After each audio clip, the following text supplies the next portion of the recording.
Hello, hello. Hopefully everyone can hear me.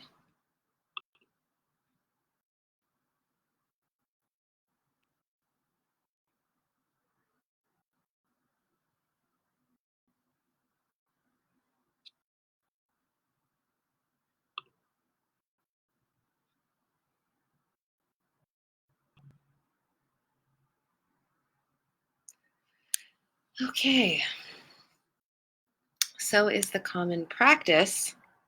We go live a few moments early so that folks can figure out what's even happening. I will probably stare at you while smoking a cigarette for a couple minutes. Hopefully that's riveting. I can't get over how tired I look, y'all. Look at me. Look at me, I'm exhausted. Exhausted. My daughter turned 16 yesterday, Roman O'Brien. She happens to be in this handy dandy book that I shall be reading from today.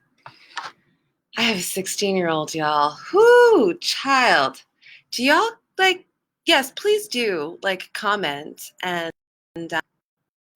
say hi so that I can see who's here. That would be delightful. Yeah. Oh, hi, Joanne. Thank you. I appreciate you saying hello.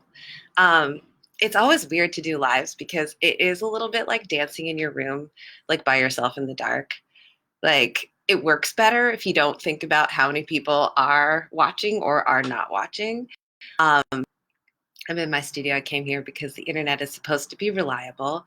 And yeah, I needed to find my light. Also, my home is full of young people who are on their laptops having loud conversations with their classes. So here's to escape.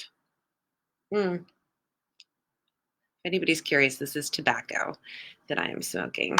I'm old school like that. Okie dokie. What time is it now? Minute to go, folks. What are we getting into this Friday? Someone tell me what you're doing. What is the one thing that you managed to do? Raise your hand if you took a shower. So far, that is my claim to fame.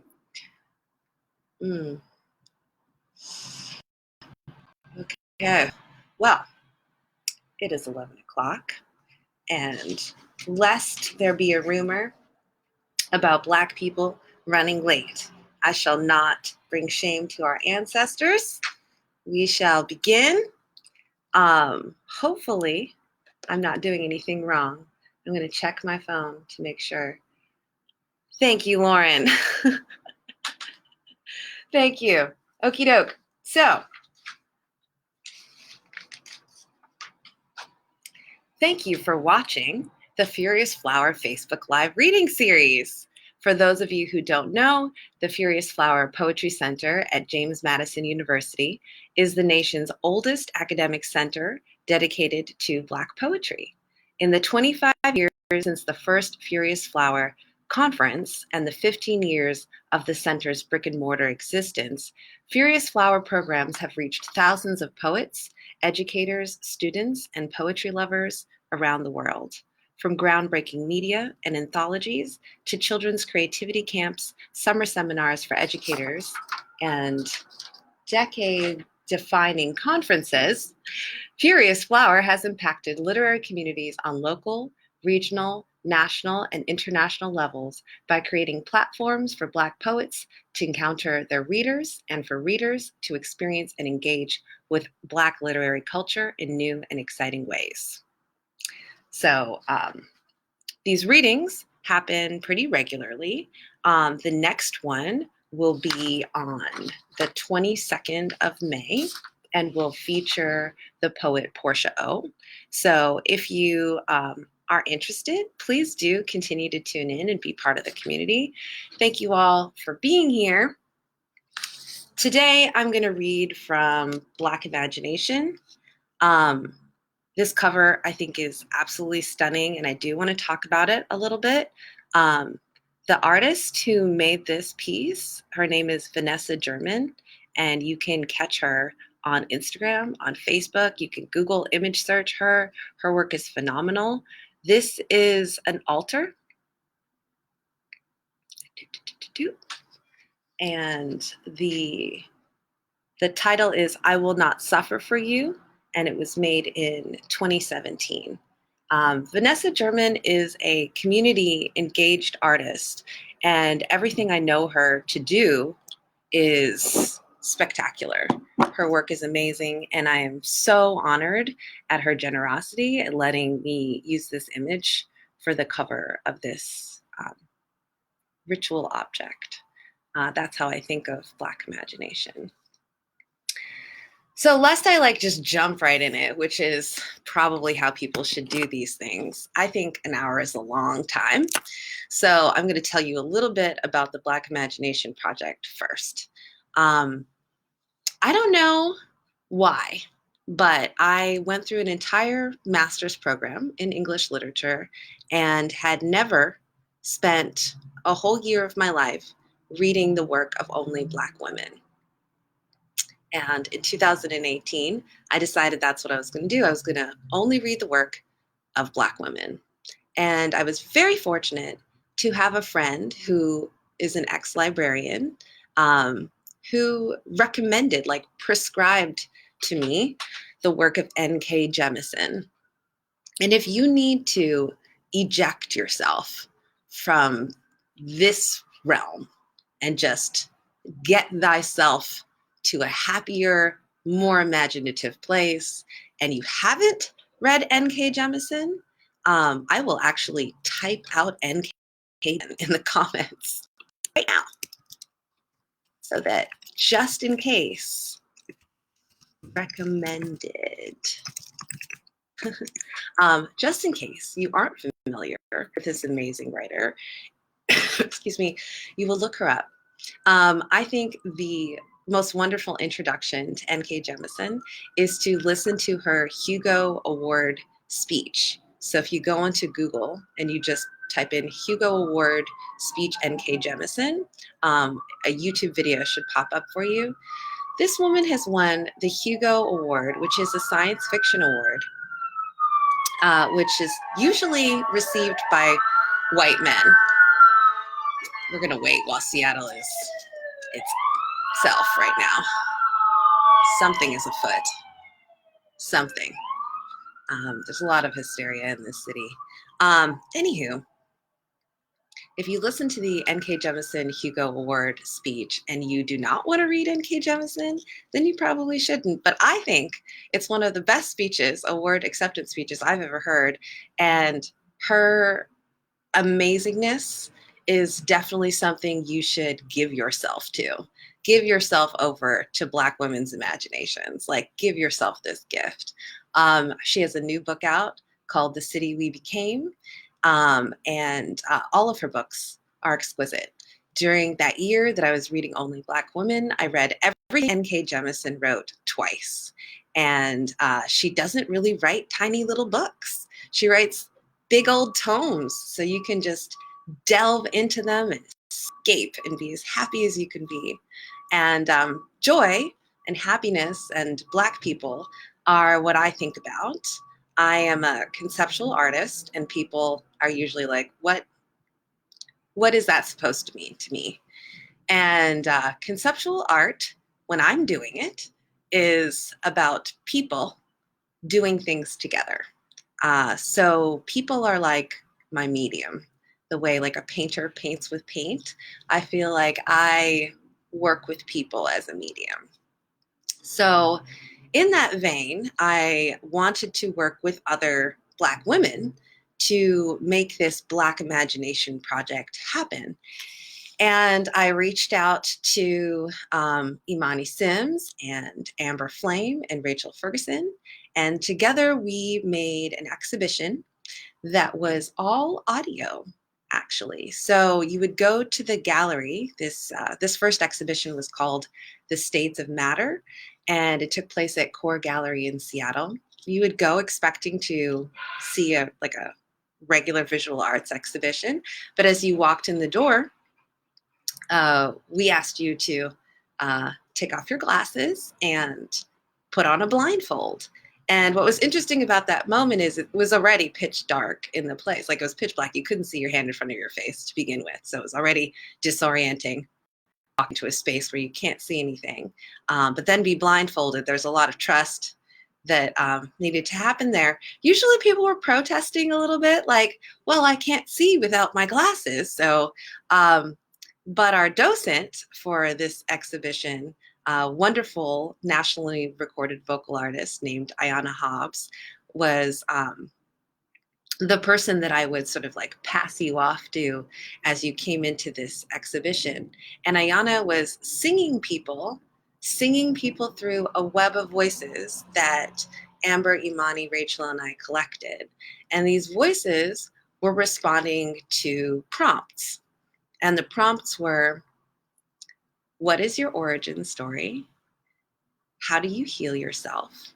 And describe or imagine a world in which you are loved, safe, and valued. And that is really the substance of the book, Black Imagination.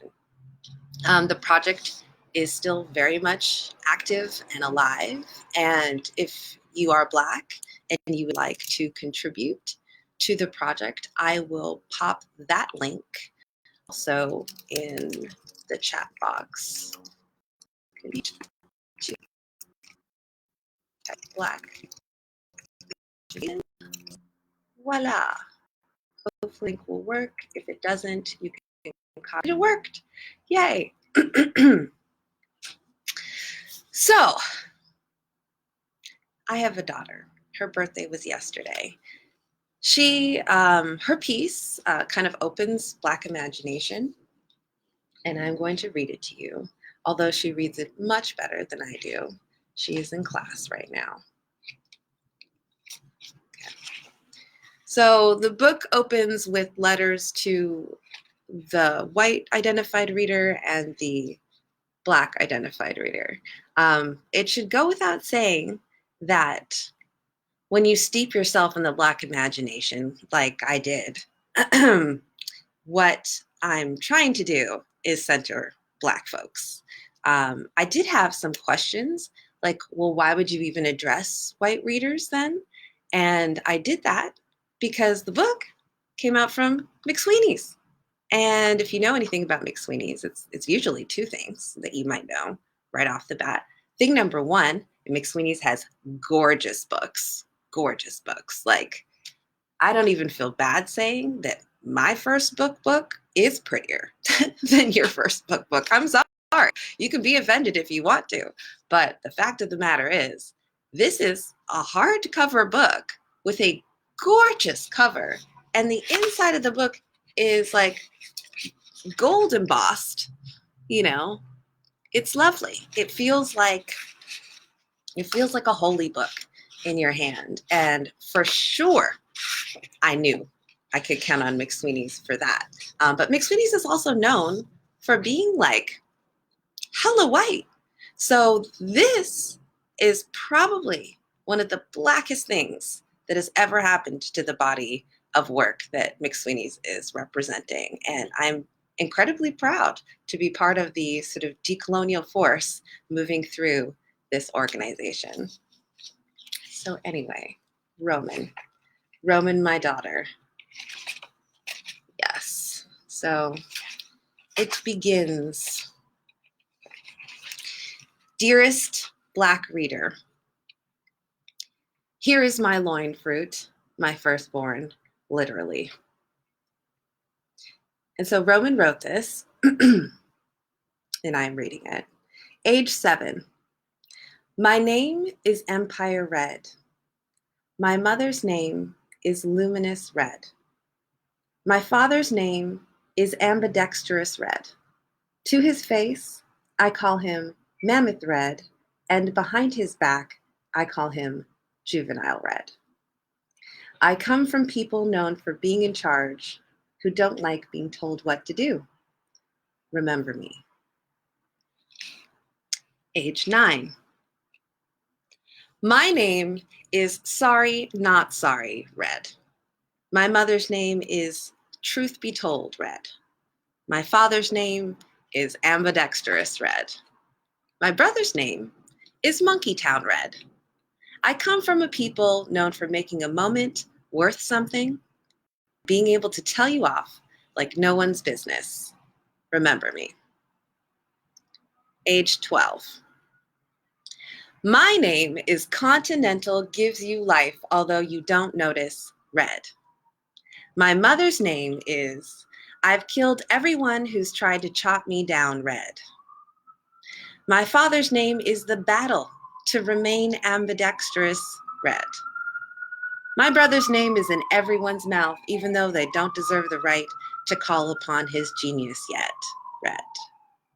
Apparently, I come from people known for long names. The word intricate and long histories. Remember me. Age 14. My name is Give Me What I Deserve, Red. My mother's name is Decolonize, Moisturize, Get What's Yours, Red. My father's name is never not going to be Ambidextrous, Red. My brother's name is More Than You Know, Red. To you, but to me, he's Thing 2, Red. I come from people known for pretty words and the highest podiums. Remember me. So she turned 16 yesterday, and I will have to get her to update the poem.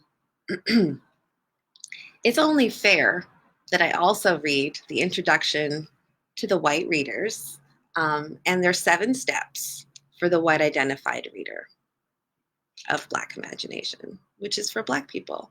But we know that when you make something for Black people, what's the first thing that's going to happen? What's the first thing that will happen? We all know. So, step 1, relax. You've claimed all the things already, except silence, except for all the seats in the world. Feel free to have them. It is, of course, your birthright. Step 2, breathe. Step 3, imagine. Your brain is a puckered little sphincter resting on your shoulders, and you now have less than a pinch of pages to cram something new and precious into it before the cops arrive. In this fantasy, you are Black, so you know the cops shoot first and ask questions never. So hurry up and relax your mental sphincter. But you're white, right? So no matter what, you'll be okay. Step 4, avoid. Do not ask yourself this way. Ask your grandparents. This may require a ritual of some kind. Step 5, consider. If you hold a stone in your cheek for 1,000 years, will there still be a cheek and a separate stone? Step 6, realize everything calling itself white is a description of lack. Step 7, reassure yourself. And there's a footnote. That's my nice way of saying I may have to leave you as ignorant as I found you. James, John, Michael, Robert, William, David, Richard, Mary, Patty, Jennifer, Linda, Liz, Barb, Jessica, Sarah, et al. And those are popular white birth names from 1918 to 2017. Your insistence on your own whiteness means that you are indeed accustomed to believing a fictional narrative that positions you as superior and central to all validated narratives. So yeah, whiteness. Whiteness is something that we bring with us as Black people wherever we go. We don't have to really make space for whiteness because the space for whiteness is already there. It's already inside of us. We already can do everything that whiteness has ever imposed on us. It's still there. So the structure of this, again, I call this a ritual object, and I kind of want to bring you to my joy. And I think I'm going to go with my self-permission. I kind of think, as the curator of Black Imagination, that the blurbs for Black Imagination are as good as Black Imagination. Like, the people who have text have given me so much joy. So I'm going to read a couple blurbs for you. The Stranger, which is Seattle's magazine, says, newspaper, Black Imagination be a survival guide with a sense of humor as its sense of history. A literary Black people fed up with the white gaze. Gloria Steinem says, arts and actions are under control, but the wellspring of rebellion, own imagination, and moi, shows that we are imagining as a first step toward freeing ourselves. Keith Slayman Heavy says, Black imagination somehow is innovatively utopic as it is sincerely soulful. I've never felt the feeling of pages melting hands or chapters folding themselves of Black airplanes flying to freedom. I've never experienced an art object like Black imagination. It is exquisite. And there are several more amazing blurbs. I have no idea what happened when I navigated away from this page. Hopefully you could all still see me. But I think what I want to do is focus on healing today. A lot of us could use some healing. So I am going to the healing section, and I'm just going to hop around and see sort of like what mood hits me. I am very familiar with the texts in here because many of them were submitted as sound, and well, not many of them. Some of them in this book were submitted as sound, and I heard them over and over and over during the course of the exhibition. So Black Imagination, this book is like the fourth exhibition in a series of experiential exhibitions. You would literally go to an exhibition and experience Black Imagination. The book form exhibition, you can just have your own sort of like pocket full of Black folks with you wherever you go if you get the book. So let's go to the healing section. Okay. I'm going to start with Reagan Jackson's piece. Reagan Jackson is from Seattle, Washington. And let's see if I can quickly read Reagan's contributor note so I can give proper credit. Because again, I am mostly going to be reading other people's works. So I can honestly tell you that they read them better than I do. Of course, we're not surprised by that. But I figured, how else do you do a reading from a book full of people that are not necessarily you? Okay. I don't know why I can't find Reagan in the contributor's notes. It must be just like my eyeballs are flying. I'm going to take a moment to shout out Julia Ismail, whose daughter told me a story once about how her mother, Julia, took her time finding her page, and how inspired the daughter was because Black women don't tend to take time for ourselves. We don't tend to give ourselves permission to take all the time we need. We usually leave that to others. Well, for whatever reason, my eyes are not landing on Reagan's name right now. I don't know why that is, but I shall read the piece. Reagan Jackson. First, I listen. This is hard when my feelings are screaming, when my body, my heart, the pieces of me are aching. Sometimes it's easier to talk, to pray, to complain, to beg, to demand. I do these things too, but then I listen and I follow. There is a guiding star that talks to me. I don't know her name or even her language. Mostly, she is a dream walker of pictures, sounds, and feelings, and I awake knowing what is mine to do. Is she ancestor or child, guardian angel, spirit guide, or interdimensional healing practitioner? I don't know. I just know that when I listen and follow directions, healing happens. Sometimes there is a ceremony involved. Candles or water, writing letters or burning pictures, the release of song or tears. At these times, I feel most acutely the loss of my cultural traditions.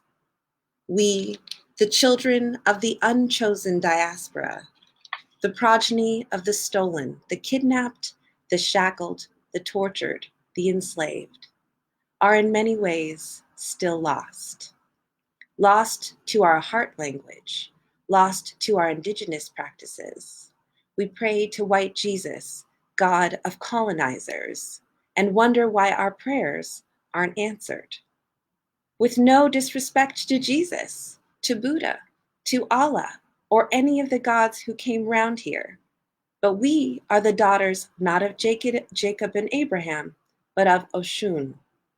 So long estranged, I can only listen and guess, make do with plastic cowrie shells and white fabric, pray in English, and hope that there is something beyond my colonized words, that some part of me is still me enough to be heard and healed anyway. People tell the truth.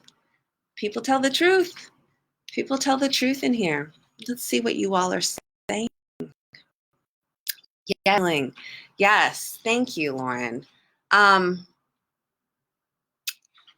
It really means a lot when people offer you what they do to heal. It's magic, you know. We've done a lot of healing, Black people. We're doing a healing right now. One might even say we're kind of experts at survival. So regardless of how you identify, surely you can take something away from the expertise, the testimony and expertise of Black people as they appear in Black imagination and all around us, abundantly around us. I'm emotional. I'm emotional today. I'm emotional for several reasons. Number one, I don't do a lot of readings. I really don't. I feel like so humbled by the other people who have done readings as part of this series. I feel like I'm a competent reader, but it is nerve-wracking to read other people's words and to want to do justice to them. I really hope I'm not offending anybody by smoking tobacco. Okay. Next, Darnita Boynton Howard, one of my favorite people on earth. Darnita and Darnita's partner Tamara are both in Black Imagination. Go Black lesbians. Keep the world Black joyful. Darnita says, I heal myself through my tears, through my sacred prayers with the divine, through laughter with loves, through whispers from waves, through of trees, through moonlight kisses, through child's play, and through the countless ways I've come to recognize my brilliance. And I think recognizing your brilliance as a Black woman is a whole activity. If you're a Black woman and you are listening right now, please take a moment to recognize your brilliance in Darnita's honor.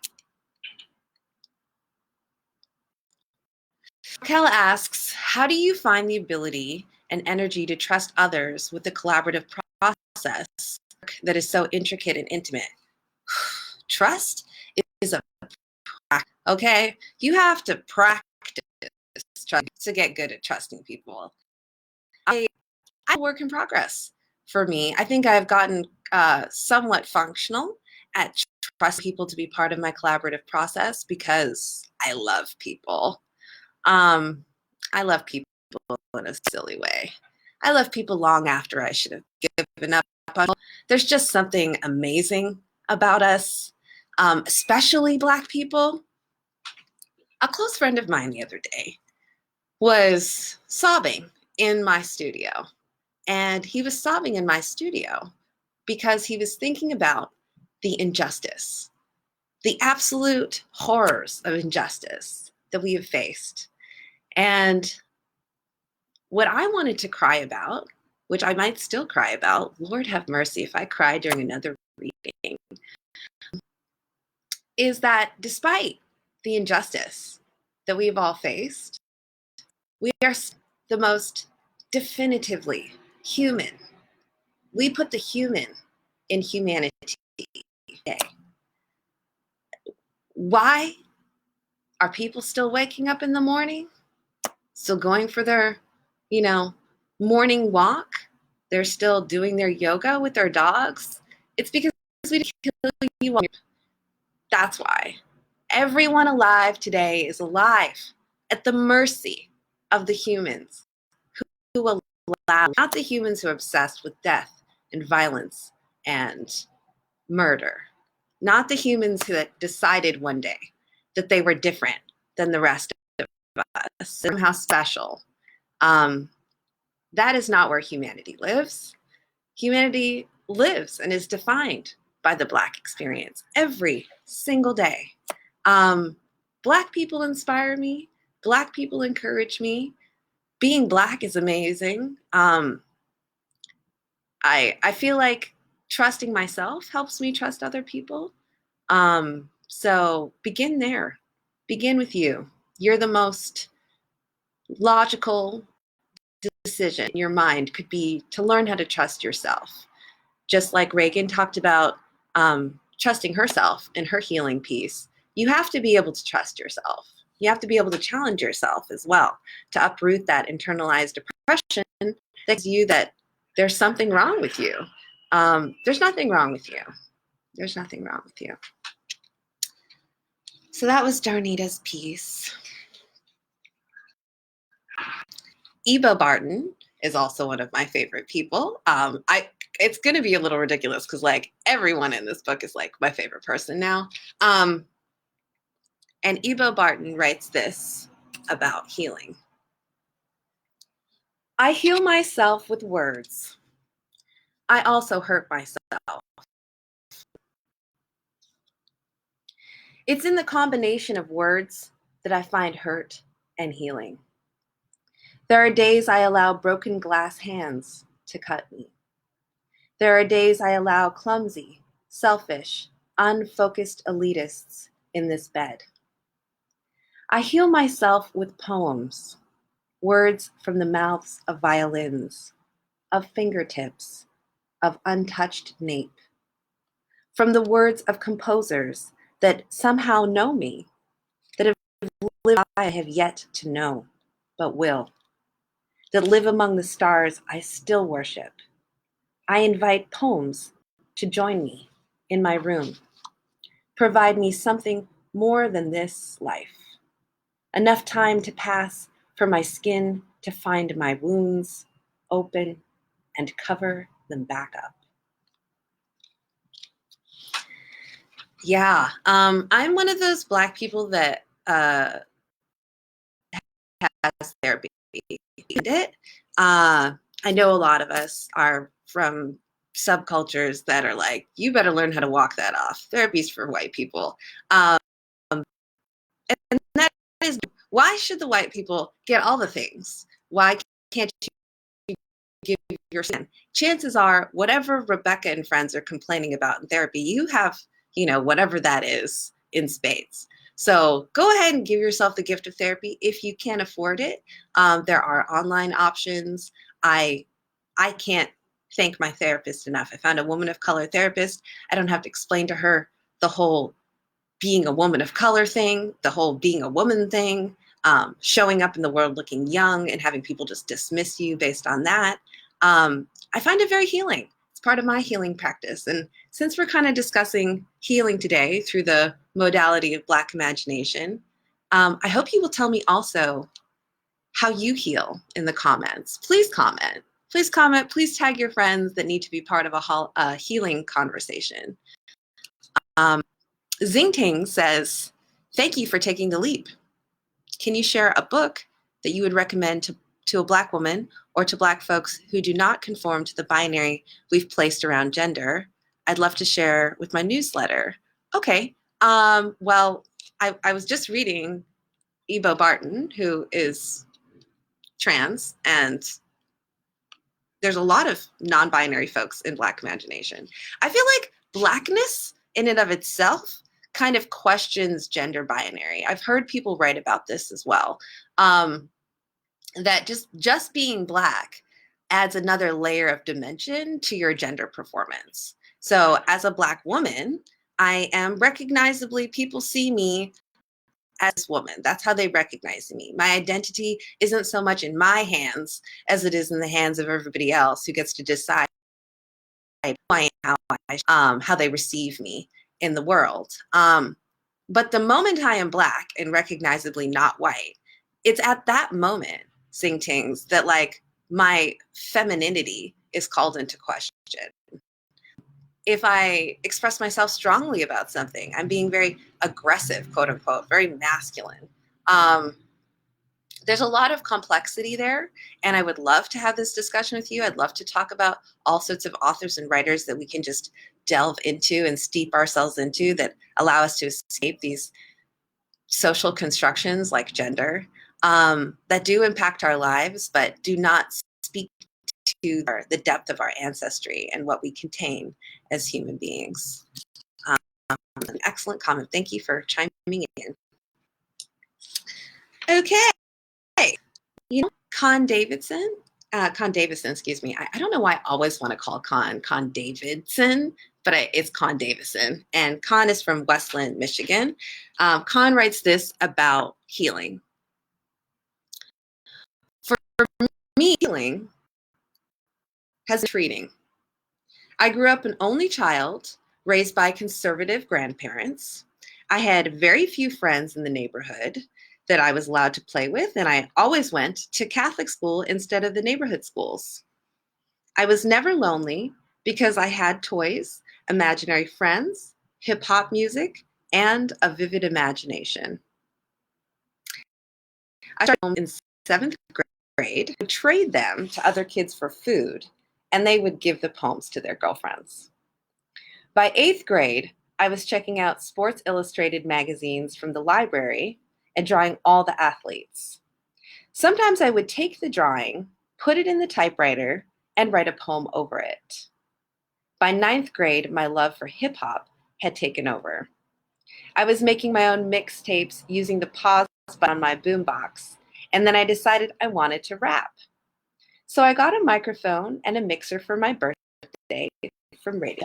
I would write rhymes during school and then record myself when I got home over instruments. Back then, you could buy a single and the on the same side.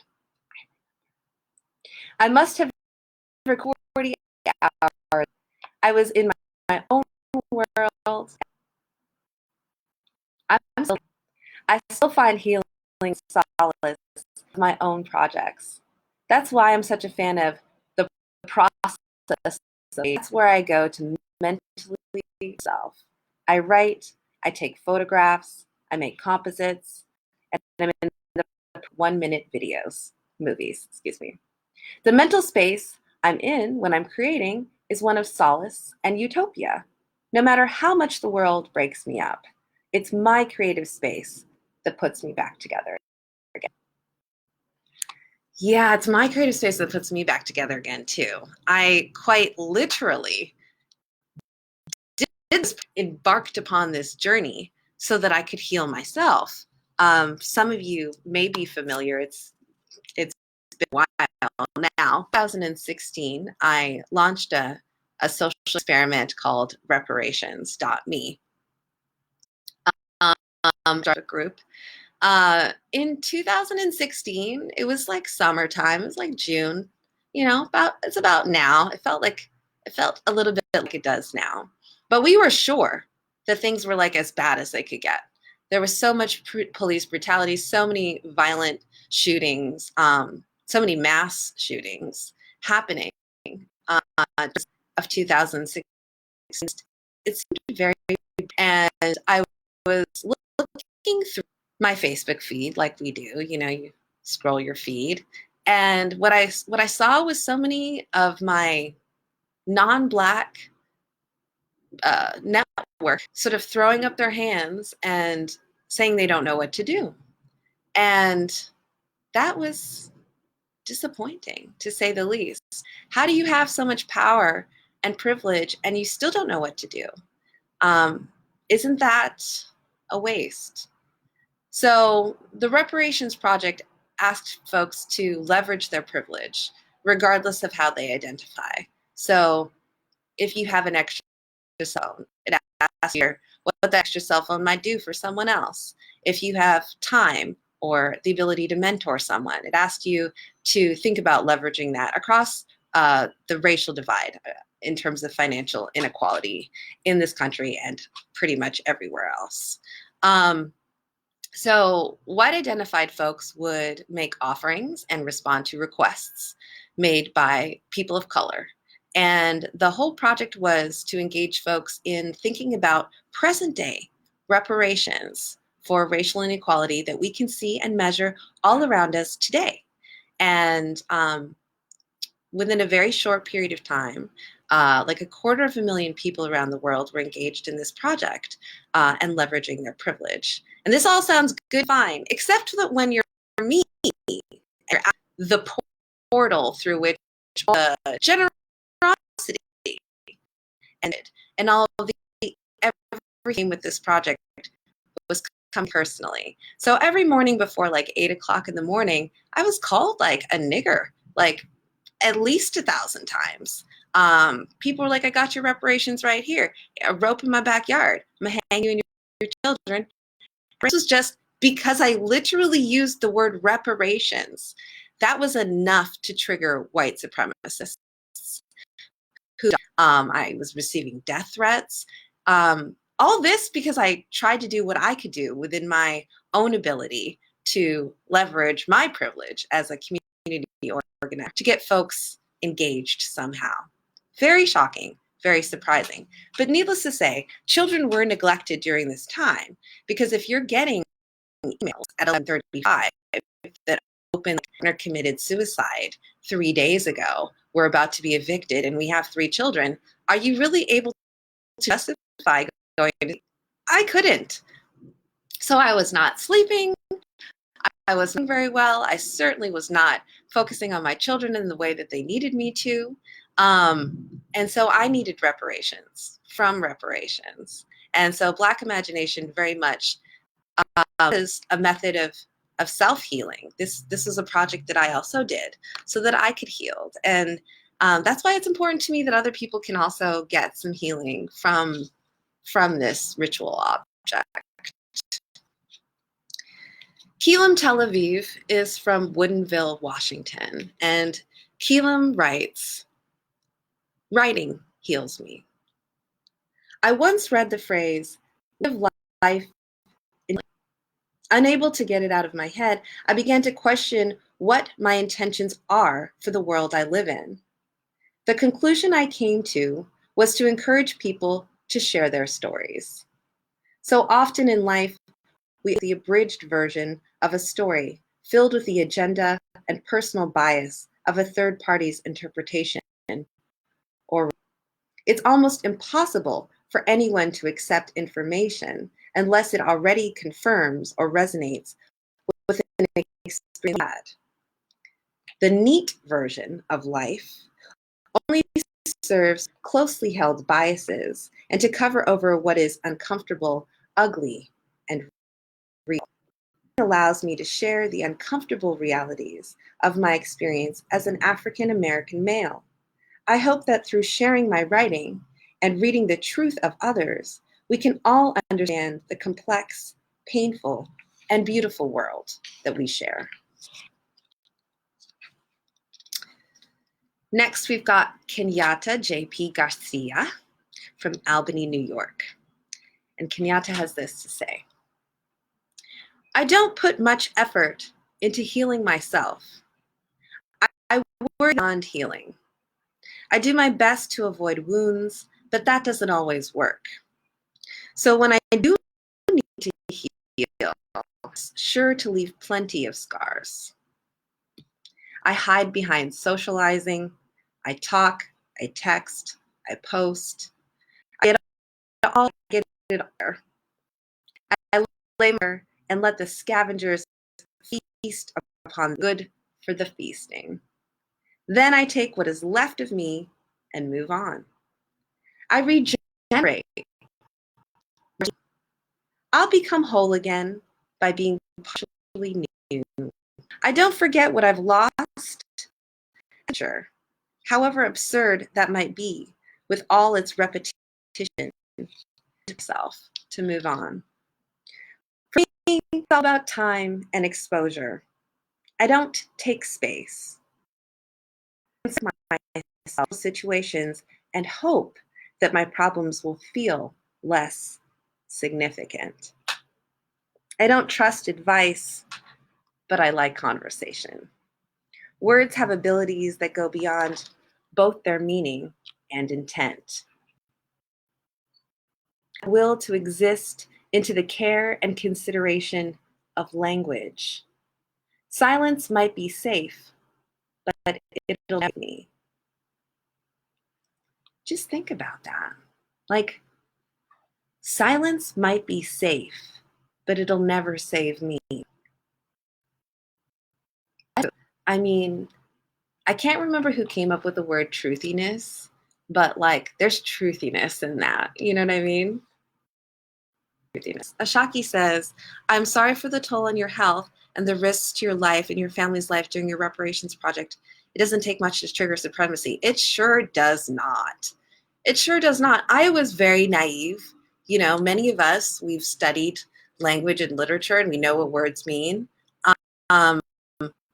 To me, the like identified people who claim all the things, including the English language, are not always the experts on the English language. It's clear to me that white supremacists do not really fully grasp what the word reparations means or the many contexts with which one may use that word.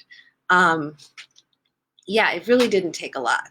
It made me wonder to myself, like, if I had tried to upset people, what would they have done? Because I certainly wasn't trying to do anything that controversial. But, you know, life teaches us all sorts of things. And now I know. Now I know what people are easily triggered by the word reparations. Adrienne LaFay, who's an artist from Seattle, Washington, writes this. I regroup basis, and I ask myself questions so I can innately see the right path. I try to look at the big picture and see how much I've accomplished. Stop worrying every minute of the day and let go of things that can't change. Once I know I've done my best, I exhale and let things fall where they may. The strategies that help me to heal are forgetting and choosing my battles. I do this for selfish reasons, for my peace of mind and for my health. So what if people don't like me falsely? I know who I am, and I'm serious when I say, I love me. If you recognize me, who I am, you would, at the very least, like me too. And I find this to be one of the most charming pieces in the book because, honestly, you know, Black people are definitely chastised for feeling any kind of good about ourselves. um, I think the complexity of a character like Kanye West, who is always talking about what a genius he is, but like, is there space for that? I don't know. Do we have the space to be complex and confusing, wrong or mistaken? I don't even know. I'm not saying please do not like at me with like how much you love Kanye West. I'm not. I'm not to throw shade. I'm really not. I'm just saying, isn't it interesting what happens when a Black person claims to be a genius? Like nothing happens. It's not COVID.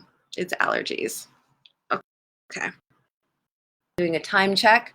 Oh my goodness. We have 12 minutes. Okay. So that's not very much time.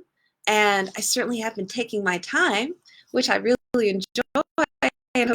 When you do things like this, please go live. We need to see more Black faces from your favorite book. Please go live and read from The Furious Flower. And it's glorious. It's just like a juicy, meaty book. Like, this is goodness right here. Just like pages and pages of juicy juice. And I'm actually thinking maybe I should read my piece from the anthology. Of course, it's going to take me a second to dick around and find my piece. Finding it, scanning, still scanning. Okay, it's page 298.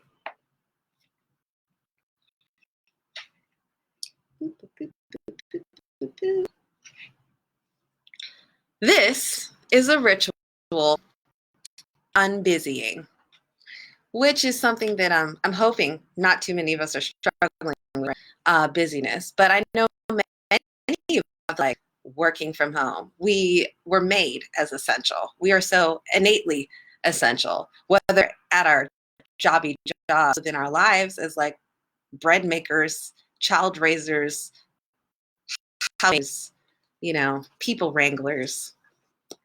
Anywho, might be appropriate for our current pandemic. Ritual for unbusying.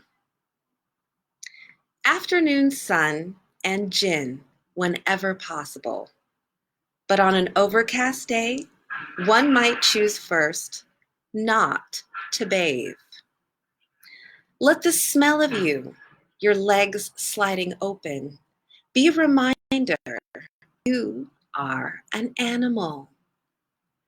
All the timpani drug-gated crown isn't rain. Silence is what you need now. Naps. This is someone else's voice as you read. Unbraid your fingers through your own tangles. Every moment of this languor. Put lemongrass on your scalp, orange on the soles of your feet. And yeah, you probably are like, well, you're okay, Natasha. You're not like a terrible writer. Believe it or not, I actually did go. No, it's a shock. It's a shock. But in my master's program at the University of Texas at Austin, I was experiencing writing there too. It's definitely like the only poetry, part of the department.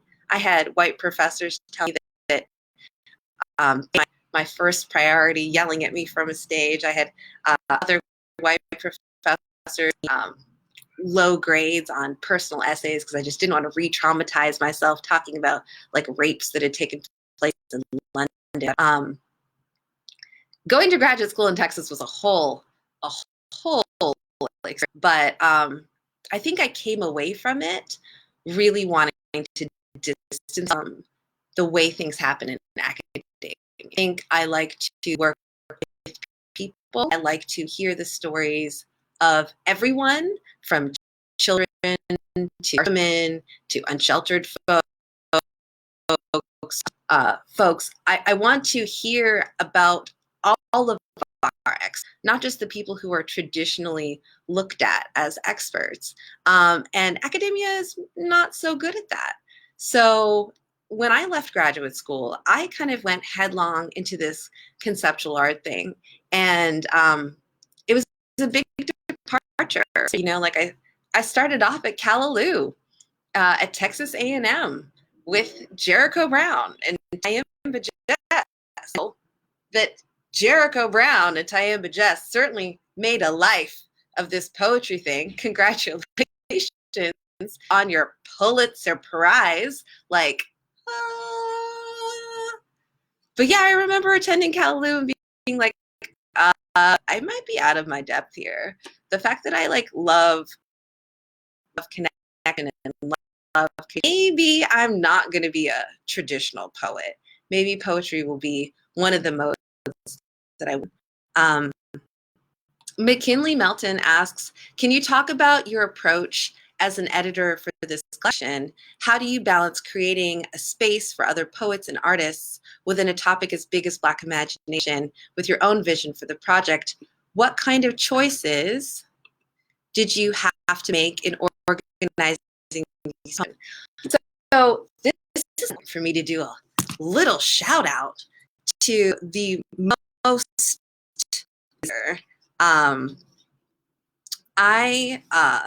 Nana Tuamasi was I was not the editor of Black Imagination. That's why it says curated by, because I did not edit this. That is too hard to do. I don't have enough distance from this to edit it, but Nana did an amazing job. We worked on how these testimonies appear over the course of months. Like, it was a very collaborative process, even putting the book together.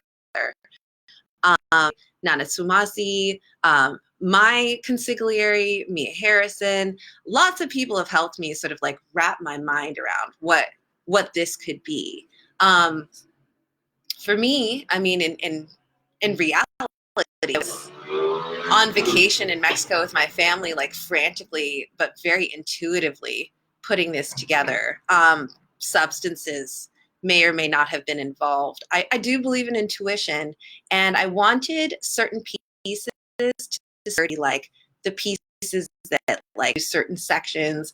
I wanted there to be ways to use this text like actual object. Like, if you wanted to create your own rituals, you could do that. If you wanted to flip a feeling lost, as many of us can feel and are feeling these days, you flip it open.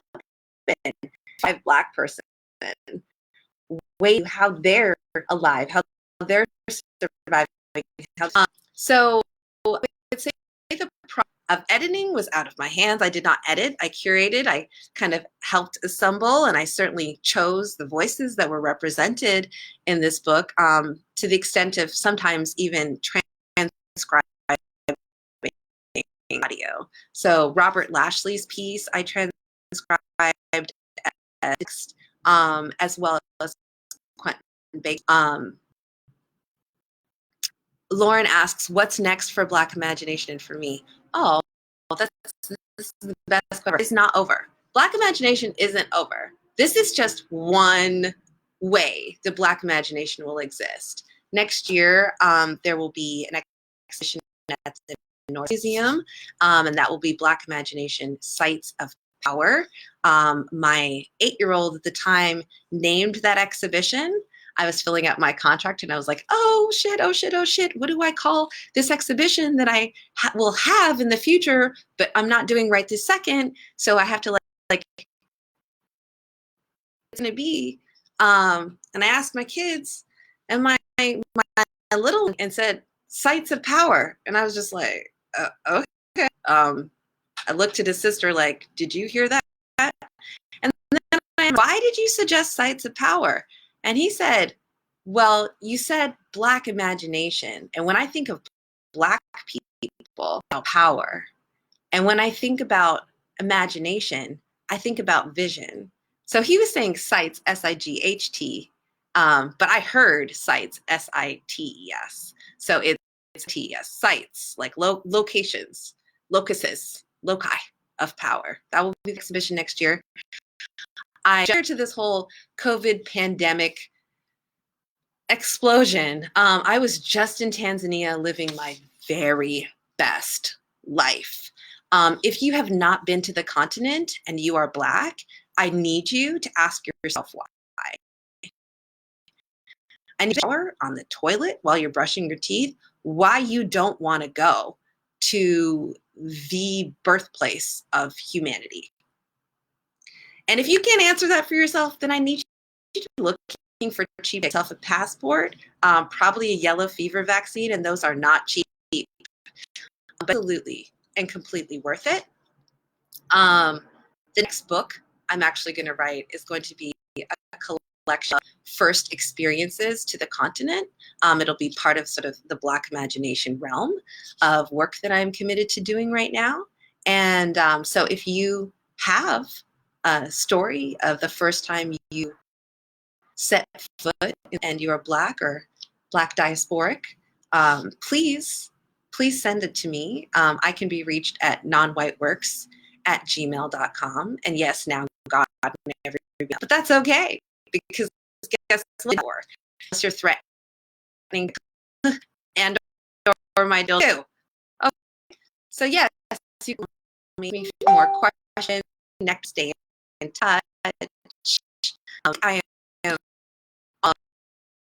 almost left. Before I so imagination is more imagination. The questions that I'm asking now, African folks in Africa, is what do you think about us?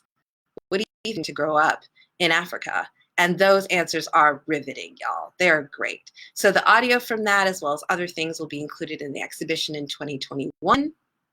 I have an amazing team of folks at Story 2 Designs, sort of that project site.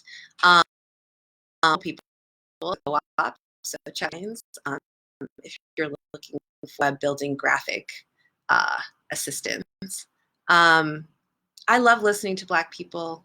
I listen to Black people. I like listen to this. I listen to my voice in my head as I read these words. Nourish myself with us, because you can feed yourself Black goodness and you can heal yourself with Black goodness. And I certainly hope you will give yourself the gift of this book. It's not about me. It's not about me. I loved about the role of curator as like caretaker. That feels like that was my role here. I will close with my piece from Black Imagination. Thing to do. If I can find it. I know you all just love watching me flip through this book so carefully. I know you love it. Okay. This of Seattle, Washington, by way of Port of Spain, Trinidad, and Vancouver, Canada, and a whole lot of other places. I have 3 citizenships. Give yourself options. Okay. Many stories begin once upon a time, but this one begins despite and beyond time. Can you remove time from entirely? Can you spread the idea of one distinct origin across all potential temporal directions well beyond here? Can you visualize the concurrent bursting into existence across multiple points of time for one individual, despite and beyond I am? In this way, I am both the creator and the creator, also the witness. My is a portion of my existence, but there is no totality there.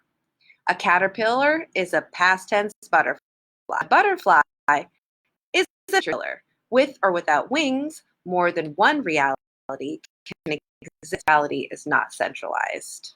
So despite and beyond time, there is at all times a Black woman herself, knees bent, palms open. Her focus is her power. Whatever she realizes comes into manifestation before her. She must also witness herself in order to continue to exist. She is her own God of necessity. Without her, There is nothing, no story to record. Here she is now, in your mind's eye, in her best joy, the dust, weaving, the breath emerge from her fingertips of our entire existence. The fabric she weaves is made of thread or binary code or ancient or something else entirely.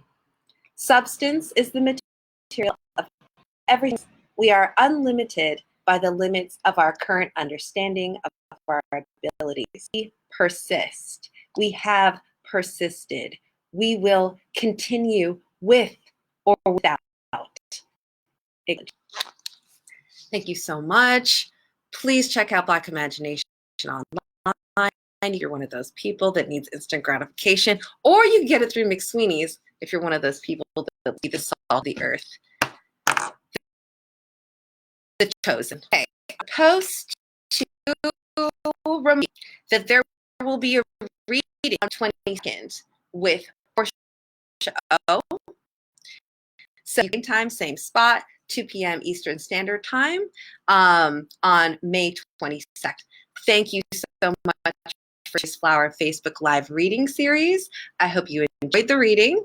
Follow Furious Book and visit our website next reading, but you already know it's May 22nd with Portia p.m. Eastern Standard Time, 11 Pacific. Please take care of yourselves. Joyful as resistance. Be joyful as revelation. Your joy. Hold it in your mouth and laugh with your head thrown back because this is for you. That is for you. Your joy is yours. And it is, just take care of yourself. Stay in place, gloves, and be good to yourselves and each other. Thank you for listening.